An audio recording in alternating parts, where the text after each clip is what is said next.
Hello बच्चों, कैसे हैं आप लोग।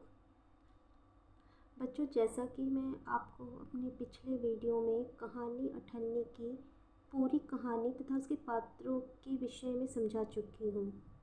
तो आज हम इस कहानी के प्रश्न और उनके उत्तर पर विचार करेंगे, उन्हें समझेंगे, ताकि आप कहानी से संबंधित पूछे गए किसी भी प्रश्न का आसानी से उत्तर दे सकते हैं। चलिए तो हम शुरू करते हैं। पहला प्रश्न है, अगर तुम्हें कोई ज़्यादा दे तो अवश्य चले जाओ, मैं तनख्वाह नहीं बढ़ाऊंगा। इस कथन को बोलने वाला व्यक्ति कौन है और इस कहानी में उसका क्या किरदार है? संक्षिप्त परिचय दीजिए। तो बच्चों, ये जो वाक्य कहा गया है कहानी में कि तुम कहीं और जाना चाहते हो तो चले जाओ, लेकिन मैं तुम्हारी तनख्वाह नहीं बढ़ाऊंगा, तो ये किसके द्वारा कहा गया है? तो आइए हम समझते हैं कि ये किसके द्वारा कहा गया है। इसका उत्तर जो होगा वो यह होगा, यह कथन इंजीनियर बाबू जगत सिंह द्वारा कहा गया है। इस कहानी में उनका जो किरदार है वो रसीला के मालिक का है, जिनके यहाँ रसीला काम किया करता था। चलिए अब हम आगे अपना दूसरा प्रश्न देखते हैं। इसका दूसरा प्रश्न है, यह वाक्य क्यों कहा गया है और यह वाक्य क्यों कहा गया है और किससे कहा गया है, किस संदर्भ में कहा गया है? तो इसका जो उत्तर बनेगा वो ये होगा कि जब रसीला इंजीनियर बाबू, यानी कि जो रसीला के मालिक हैं इंजीनियर बाबू जगत सिंह, तो जब रसीला इंजीनियर बाबू से अपने वेतन बढ़ाने की प्रार्थना करता है, तब इंजीनियर बाबू उसे जवाब देते हुए कहते हैं कि अगर कोई तुम्हें इससे ज़्यादा वेतन देता है तो तुम शौक़ से जा सकते हो, पर मैं तुम्हारा वेतन नहीं बढ़ाऊंगा। इंजीनियर बाबू जो है वह रसीला को उसका वेतन बढ़ाने से साफ मना कर देते हैं। इसी में हमारा जो अगला प्रश्न बनता है वो बनता है, रसीला कौन था? उसने अपने मालिक बाबू जगत सिंह से अपनी तनख्वाह बढ़ाने की प्रार्थना क्यों की थी? उत्तर है इसका, रसीला इंजीनियर बाबू जगत सिंह का नौकर था। वह उनके यहाँ 10 रुपये महीने के वेतन पर नौकरी करता था। गांव में उसका परिवार रहता था। उसके परिवार में उसके पिता, उसकी पत्नी, 2 लड़कियां और 1 लड़का था।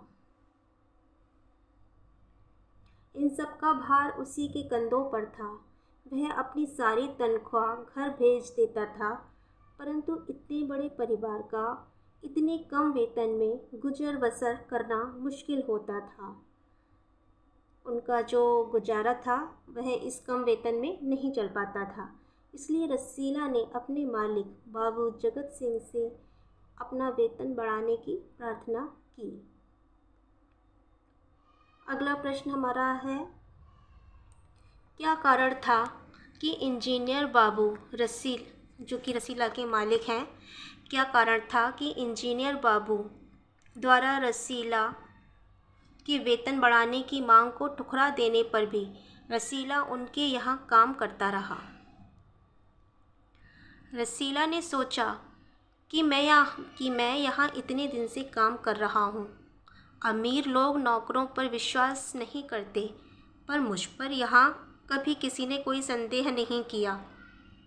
यहाँ से जाऊँ तो शायद कोई 11-12 दे, पर ऐसा आदर ना मिलेगा। यही सोचकर रसीला कम वेतन में भी वहाँ काम करता रहा।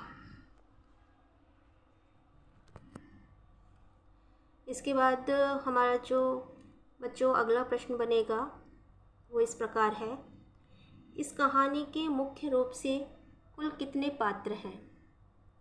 तो इस कहानी में जो मुख्य रूप से हमारे पात्र हैं, जिनका इस कहानी पर विशेष हमने असर देखा है वो मुख्य रूप से 4 ही पात्र हैं, जिसमें कि पहले पात्र हैं इंजीनियर बाबू जगत सिंह, जो रसीला के मालिक हैं, जिनके यहाँ रसीला काम किया करता था।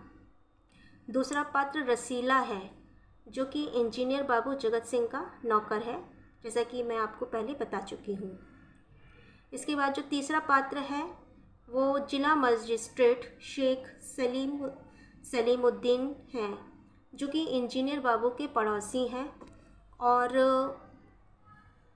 जो रमज़ान है चौकीदार उनके मालिक हैं, यानी कि जो रमज़ान चौकीदार है वो जिला मजिस्ट्रेट शेख सलीमुद्दीन के यहाँ चौकीदारी करता है। और जो चौथा पात्र है वो रमज़ान है, जैसा कि बताया आपको कि वो शेख सलीमुद्दीन, जो जिला मजिस्ट्रेट हैं शेख सलीमुद्दीन, उनके चौकीदार हैं।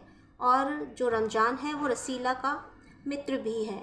रसीला और रमज़ान में घनिष्ठ मित्रता थी। तो बच्चों, ये मैंने आपको आज ये प्रश्न उत्तर कहानी अठन्नी की से जो भी बनते हैं वो समझाए हैं। अभी आगे के और प्रश्न उत्तरों को देखने के लिए आप हमारी अगली वीडियो को देख सकते हैं। तब तक के लिए आप चैनल को सब्सक्राइब कर लें, ताकि जैसे ही अगली वीडियो को मैं अपलोड करूं तो आपको नोटिफिकेशन मिल जाए।